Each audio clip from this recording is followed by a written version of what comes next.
Let's have a look at the controversial situation that fashion designers have started to face. To be more precise, this is the weird phenomena of fashion designers losing the right to use their own name without any chances of getting it back. It sounds crazy, but this is actually quite a common situation facing designers and also singers in recent years.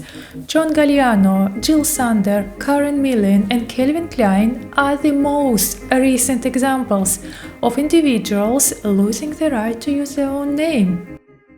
So in today's topic, you will find out how these designers lost the right to use their name, how that happened, and how to prevent this if you start working in the fashion industry as a fashion designer. My name's Anna Goose, and on this channel I talk about fashion designers, trends and fashion news. Don't forget to subscribe, and here we go! Last year, John Galiano left Maison Margiela after 10 years of being creative director at the helm, and lots of us were speculating whether he would set up an eponymous fashion house or return to Dior. But none of these predictions have happened.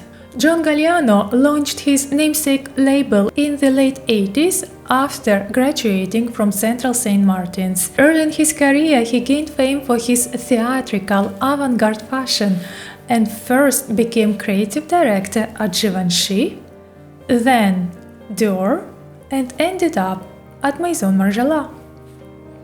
But before working at Dior, he had his own label, John Galiano, which was backed and managed by Otlacco, which is today called OTB Group and is an Italian company specializing in production and licensing. I think this is a deal he would come to regret later. If I were Galliano, certainly would. But why didn't he keep working for his own brand? In reality, running your own brand costs a huge amount of money and needs a whole team which will organize production, marketing, finance, distribution, PR and other things. So that's why many designers prefer to work for a famous fashion house that solves all these tasks and pays them more than they can get running their own brands. I don't think that John expected that his fame would fall and he would stay in the shadows for more than a decade. Everything started in 2011. Galliano was dismissed from Dior after making anti-Semitic remarks in a Paris bar. Following this, all companies associated with John Galiano brand distanced themselves from him, reinforcing the separation between the man and the brand. Because he never owned the trademark, he was immediately excluded from any operational control. Galliano himself cannot launch a new brand under John Galiano because he does not legally hold the trademark. A similar but more dramatic situation happened to Jil Sander. The same Jil Sander who opened up doors to minimalism and has influenced fashion like no one else. Jil Sander opened her first boutique in 1968 in Hamburg, Germany. At first, she was selling imported French fashion, but very quickly began designing her own pieces. Her aesthetic was unique at the time: ultra-minimalist, clean lines, neutral palettes, and impeccable tailoring. In 1973, she originally founded her label JilSander GmbH.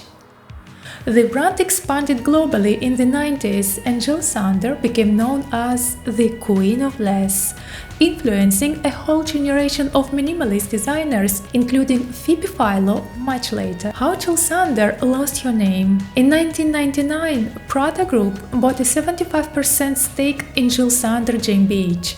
This deal included the intellectual property and trademark rights to the Jil Sander name. Jil Sander stayed on as creative director as a part of the agreement. She sold this stake and expanded her brand and global reach. However, the partnership was short-lived and Sander left the company within months due to creative and strategic conflicts with Prada CEO Patrizio Bertelli, who reportedly wanted to expand the brand into more high-margin accessories, a direction Sander initially resisted. These conflicts became famous in fashion circles. In the end, she resigned from her own label in early 2000, less than a year after the acquisition. But in 2003, Prada convinced her to return after the brand struggled without her. But disagreements resurfaced quickly and she left again in 2004,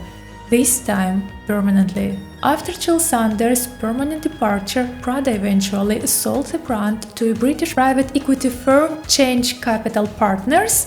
Ownership later transferred to Onward Holdings, a Japanese group. Finally, in 2021, OTB Group bought the brand. But none of these transfers returned ownership to Jil Sander herself. A similar situation also happened to KarenMillen. KarenMillen started the business with her then-husband, Kevin Stanford, in the early 80s. They began with just £100 loan. With that, they bought cotton and made crisp white shirts, selling them to friends. Their first physical store opened around 1983. Over time, the brand grew significantly at its peak, and they had around 400 outlets worldwide. But in the early 2000s, KarenMillen and her partner Kevin Stanford borrowed about £95 million from Icelandic investors to finance expansion and a management buyout of their own company. Crucially, in that deal, she gave up the rights to her name. The sale included a provision that the trademark, her name, went to the buyer. Later, when the 2008 financial crisis hit, the bank collapsed, which badly affected Millen personally. She had invested much of her personal earnings there. In 2012, the brand split from the larger Aurora Group. She tried to get her name back, but in 2016, a court ruled that allowing her to use Karen alone or KM or K.Millen would confuse consumers and breach the terms she agreed in 2004. Millen hasn't designed for her namesake brand for many years since the sale. Though her name remains on the brand, she has no control over it, and she can't relaunch a new business under that name because of the restrictive wording. Today, the brand is owned by Boho Group plc, now trading as Debenham, I will write it here, Group, after its acquisition in 2019. So Calvin Klein lost the rights for his name in essentially the same way as Jil Sander and KarenMillen, but with a happier ending. Calvin Klein founded Calvin Klein Inc. in 1968 with his childhood friend Barry K. Schwartz, using a $10,000 loan. They began with a small-cost shop in New York City, designing understated coats and dresses. Klein expanded into different categories. His underwear line, jeans, fragrances, and more became hugely successful. Over time, the brand grew into a global fashion house with multiple sublines, such as Calvin Klein Collection, Hi-Fi, which is high fashion, CK Calvin Klein, Diffusion, and more. By 2002 and 3, Klein needed massive capital to grow further. He sold his company to PVH because the economic climate was unstable, and PVH offered a very attractive deal that allowed him to exit while ensuring the brand's future. As part of the deal, PVH bought all the Klein's rights under his prior design service agreement. After the acquisition, Klein was released from his obligations to provide design service. Under the acquisition deal, Klein would receive payments for 15 years, based on a percentage of global net sales of products under the Calvin Klein name. Compared to KarenMillen and Jil Sander, Calvin Klein is happy about his deal. As he said in some sources, he is proud of building a world-class brand and achieving significant financial success with it, even after the sale.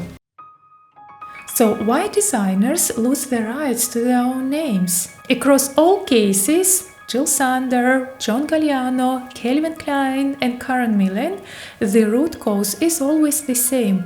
Designers lose their name when they sell the trademark or majority ownership of their company. Once a designer sells shares, trademark rights, IP, intellectual property related to their name, or control of licensing and manufacturing, their name becomes an asset of the company, not of the person. If they later leave or are fired, the company still owns their name, and the designer is legally barred from using their own name again in the same market. Summarizing all of these experiences, what can designers do to prevent all these complications? And the answer is get a proper fashion lawyer from day one. So if you like this video, you can watch another video on my channel, The Fall of Fashion Brands such as Del Pozo, The Vampire's Wife, Y Project, Dion Lee. I will link it here. And please, click the thumbs up. It's very important to my small channel, which needs your likes and subscribes. Have a nice day. Bye.